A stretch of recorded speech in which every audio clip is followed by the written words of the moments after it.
Hi guys, and welcome back to any video. Ngiyabonga kakhulu for joining me. Thank you very much for love and support. Ngiyabonga kakhulu, ungakhohlwa ukusubscribe le channel mangaba kwenzi kanjalo.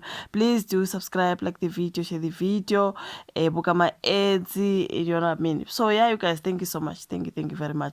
Now, kule video asikhulumeni ngodaba luka Annie Mthembu. Annie Mthembu was married to Khulu Daguru Mthembu. Is it Khulu Daguru or is Daguru? However you pronounce his name. Remember ke babeshadile ke uKhulu Daguru no Annie, and then she was the a member, a cast member when it comes to the Real Housewives of Durban. That's where I knew Annie from, and she's been trending about this and that because of a yonke imisebenzi kakhulu mhlambe nokwe road at the Real Housewives of Durban also, but ne drama kakhulu Daguru emjolo yayiningi nje. You guys, girl, she's been trending. I saw that she spoke about that. Girl, she was there quick podcast yaka Engineer Your Life, that is Uputlungelo Engineer Your Life. He had Annie Mthembu there, you guys, unpacking indaba ke zokushada kwakhe noKhulu Daguru, ukuhlukana kwabo and everything else. So yeah man, ngizovakashela laphana ke iphepha uselezi bebhalile ukuthi ke ohlelo le-road ke uyewabhoboka ngokwaqeda umshado wakhe, so sizozama ukuthi siyofunda khona, but I did watch ilokungana i-episode kodwa ngiyiqedanga, so ngisazoyiqedelela, but anyways bengeke ngiyeke ukuthi ngenze le video ngoba you guys ke u-Annie wayeshade noKhulu Daguru bahlukana, esizwa ukuthi okay amabhizinisi akaKhulu Daguru, but ukuhlukana ngoba vele kwakunemjolo phakathi, njengoba sengishilo ukuthi wayenokuthi atrende ukuthi indoda iyamjolela, kwakukuningi nje laphana, bagcina ke behlukene. Na ukuthi usewaphumela obala ke ngokuphela komshado wakhe uAnnie Mthembu oyewazakhela igama laphana ohlelweni The Real Housewives of Durban. Wabonakala laphana, I think how many seasons, but lana bathi ama-season amathathu, I think so. So u-Annie beshadeke nosomabhizinisi uKhulu Daguru Mthembu obaziwa ke kakhulu ke umnikazi ngokuba umnikazi wezindawo zobumnandi okukhona kuzo i-Views 25 neLuma ese-Springfield eThekwini. Sezwa ukuthi amabhizinisi lawo wabuye wadayisa, wenze njani, abasebenzi babengasaholi, uKhulu Daguru obengasamanage. Okay, so ke u-Annie ukhulume kokuqala ke ngokuphela komshado wakhe laphana kwi-podcast Engineer Your Life noButlungelo, waveza ke ukuthi sekuphela iminyaka ewu-3 bahlukana futhi naye usesothandweni olusha. I think everybody had to move on, you know what I mean. So uyambuza ukuthi ke menze wathatha isikhathi eside kangaka ukuphumela obala ngokuphela komshado wakho Annie, uye wathi yena ubesafuna ukwamkela konke okwenzeka engajahanga lutho, right? So what bengafuna ukwenza into ngoba ngisezwa ubuhlungu, kodwa bengifuna ukuthatha isikhathi sami ukuze ke lolu daba ngiluxoxe kahle, ngingasakhali. Ngakhetha ukuthatha izingane zami ngishiye lo mshado wami ngoba ke izinto zingezinhle phakathi kwami nomyeni wami. Wayeqonywa, ephuza futhi ezinikelwe utshwaleni. Ngazama ngayo yonke indlela ukuzibiza lezi zimo ukuze ke ukuziziba lezi zimo ke ukuze umshado wami ulunge, kodwa konke ngabona ngikwenza ngedwa, yena engazinikele ke emizanyweni leyo ke. U-Annie lo yebafethu uthi ngisho ukushiya uhlelo The Real Housewives of Durban kwaba isinqumo sakhe uKhulu ngoba ke ekhala ngokuthi akafuna abantu babone ukuthi kwenzakalani phakathi kwabo. Wasedugela akayeke phansi ke ishow, wathi angiyeke ukushutha lolu hlelo ngoba ke luhlala lusemzini wethu, futhi akasafoni abantu abazoba khona endlini ngoba ke izinto zazingahambi kahle kuthina.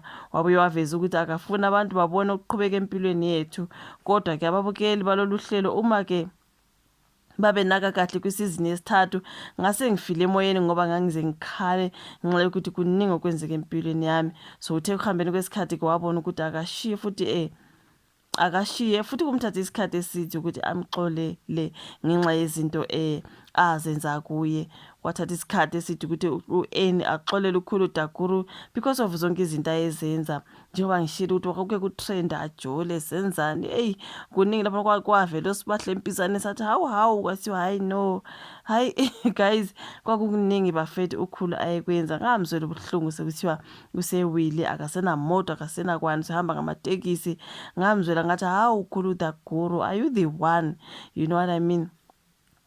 So uthi Annie waxola emva kwesikhathi because of zonke lezi zinto ezazenziwa ke ngubhuti Khuluda Guru. Na uthi kuna ayengimangaza ke amantombazane engangimbamba ukuthi ujola nawo, ngangizibuza ukuthi yini mina enginganayo bona abanayo, ngaze ngathi ngabe kungcono ke kube wangitshela ukuthi ungumuntu wesithembu, akekho umuntu othanda ukuthi uphathina wakhe angathembeki. Nakimi kwaba buhlungu ngazibuza imibuzo eminingi. Uye waveza ukuthi sebehlukene, walahlekelwa yikho konke amabhizinisi nezimoto nomuzi konke. Manje uthi yize sedlule kuzo zona zonke lezi zimo kodwa angeke aze abuyele la asuka khona. Usebheke-ke ekuvuseleleni amabhizinisi akhe abe nezimoto, abuye abe nawo futhi umuzi.